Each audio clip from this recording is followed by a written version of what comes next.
Peggy 18.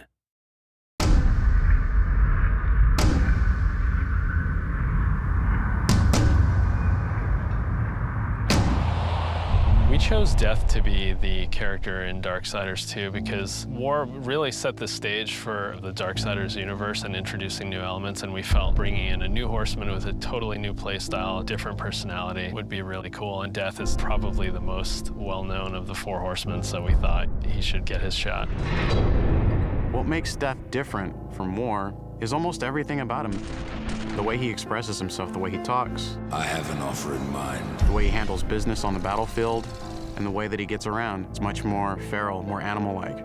War is very much like a force meets force, a very head-on, steadfast, loyal-bound soldier. Death is much more of a calculated, elegant fighter, a chilling opponent on the battlefield.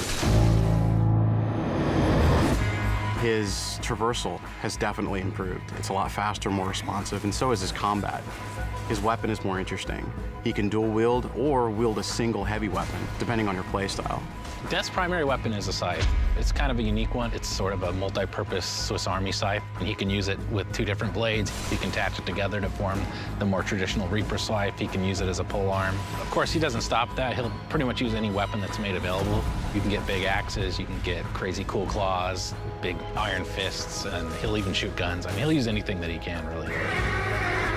The main improvement from Darksiders 1 to Darksiders 2 was depth. We wanted to make the game more involved. We wanted to have more context. We wanted the player to really feel like they're in a real world with people living there, stuff going on, things going on.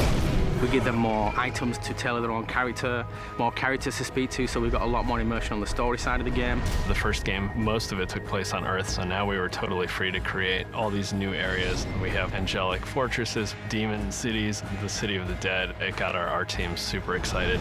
On top of that, there's a lot of weapons and armor, and obviously the new character as well, Death. Death's the most feared, and he's one of the oldest horsemen in the fiction. They kind of look at him as a big brother. He's feared just because when he really gets down to business, he is the death dealer. That's sort of his thing. He wears his mask as an executioner's mask. That's his trade, that's his business. He takes people down. He doesn't wait for things to happen, he causes them to happen. So it's a much more aggressive style of game and a more aggressive character. I mean, I guess it's all wrapped up in his name, right? War implies some conflict, but Death's the final end. Who doesn't fear that?